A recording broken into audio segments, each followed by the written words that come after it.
Sex and show trials, treason, divorce, and death. Meet the real Wolf Hall with Hans Holbein's devastating Tudor portraits of Henry VIII, his cunning courtiers, and doomed wives. The Tudor dynasty is perhaps the most well-known royal family in English history. Thanks to numerous popular films and television shows, King Henry VIII and his 6 wives have become as familiar to us as celebrities. However, while we may know their stories, many are less acquainted with what these historic figures actually looked like in real life. Fortunately, Henry VIII employed the German-born painter Hans Holbein as his official court artist to capture likenesses of his wives, children, and courtiers. A new exhibition of Tudor portraits by Holbein and his contemporaries at Buckingham Palace offers a fascinating opportunity to compare the true visages of Henry VIII and his inner circle with their modern media representations.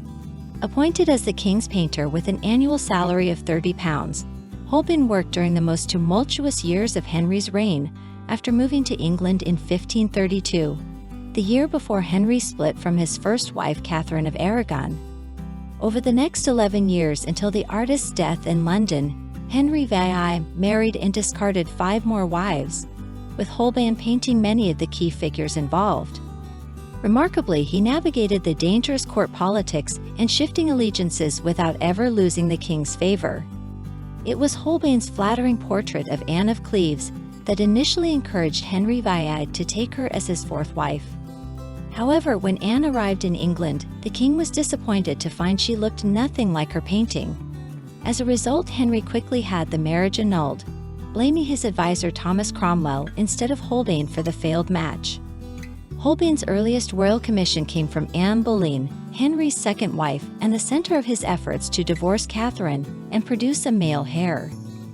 The exhibition includes a Holbein sketch of Anne wearing a fur gown and linen cap, rendered in black and colored chalks. While well executed, the drawing does little to explain Henry's intense infatuation and obsession with possessing Anne. According to a 1532 description, the new Venetian ambassador found Anne rather plain and unremarkable, of middling stature with a swarthy complexion, long neck, wide mouth, and with nothing but the king's great appetite and her eyes, which are black and beautiful.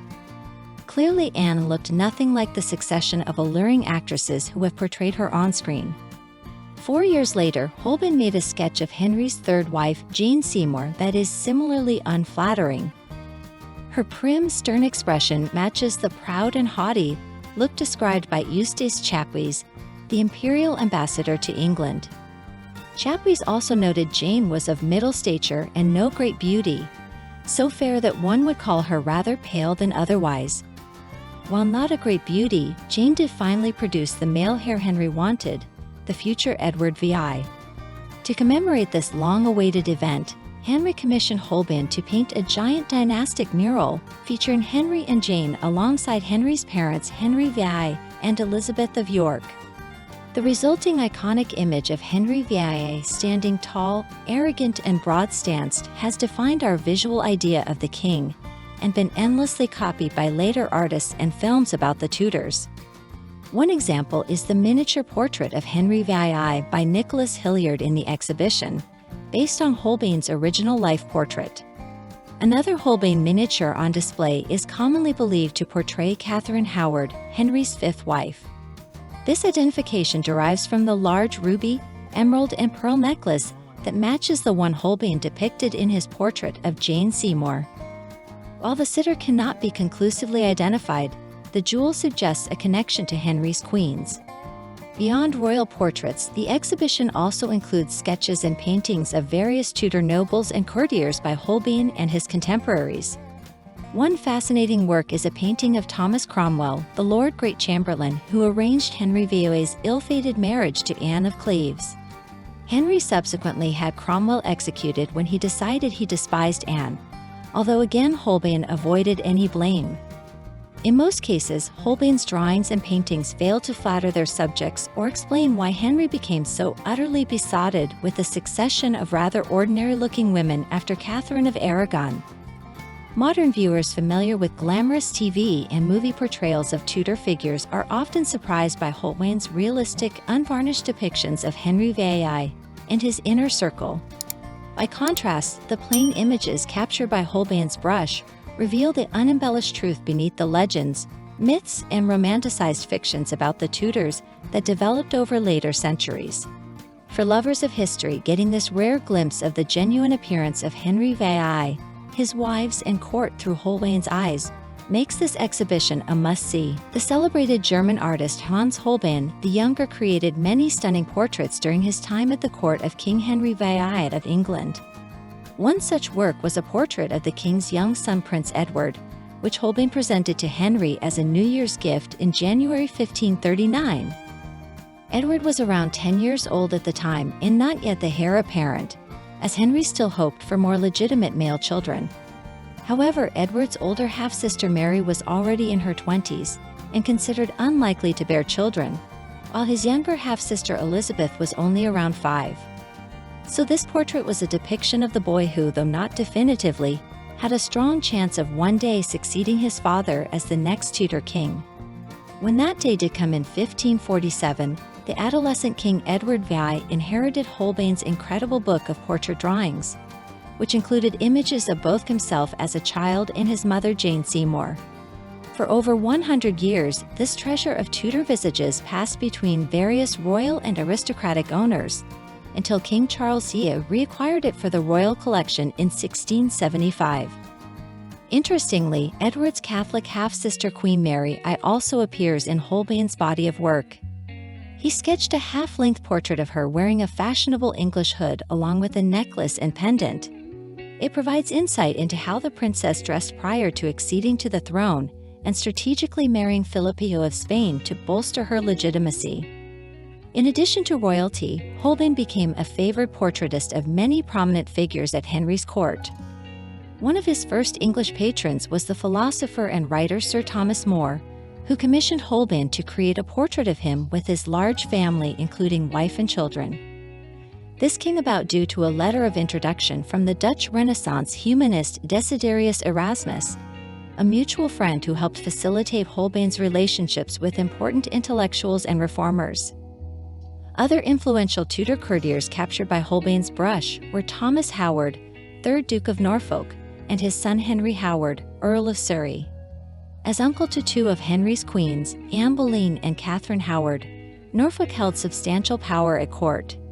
He also arranged the marriage between his daughter Mary and Henry's illegitimate son Henry Fitzroy.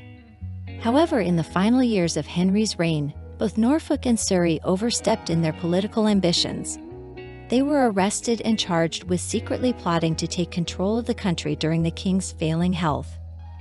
Unfortunately for the Howards, Henry recovered just enough to approve their executions in 1547, eliminating potential rivals to his young son Edward's succession. Another victim of Henry's lethal whims was Cardinal John Fisher, Bishop of Rochester. He was a dedicated supporter of Henry's first wife, Catherine of Aragon, and opposed the king's desires to annul their marriage. For this perceived disloyalty, Fisher was convicted of treason and beheaded in 1535, just months after being elevated to the office of cardinal. Holbein also painted sketches of two figures who navigated the treacherous world of Henry's court with greater success. One was the poet and ambassador Sir Thomas Wyatt, rumored to have been one of Anne Boleyn's lovers. Despite a brief imprisonment, he'd escaped execution and later earned favor with Henry's fifth wife Catherine Howard, who saved him from a second charge of treason shortly before Wyatt's early death at age 39. The second was diplomat Ralph Sadler, who began as secretary to Henry's right-hand Thomas Cromwell, but went on to loyally serve Henry VIII, Edward VI, Mary I, and Elizabeth I over his lengthy career. He amassed substantial wealth and property as a privy councillor, Secretary of State, and ambassador to Scotland, becoming reputedly the richest commoner in all of England by the time of his death in 1587 at around age 80. Holbein's legacy of portraits provides invaluable glimpses into the personalities and worlds of key historical figures in Henry VIII's inner circle. The recent fictional portrayals of royal advisors like Thomas Cromwell in books and television have sparked renewed interest in examining Holbein's detailed illustrations of these ambitious 16th-century courtiers jockeying for influence and favor, often precariously. For centuries to come, Holbein's Wolf Hall sketches and lifelike paintings will continue shining light on the glamour, intrigue, volatility, and violence behind Henry's throne. Dear friend, if you like everything new about the royal family and don't want to miss all the novelties, subscribe to our channel and like it. By doing so, you take part in our development. We work for you.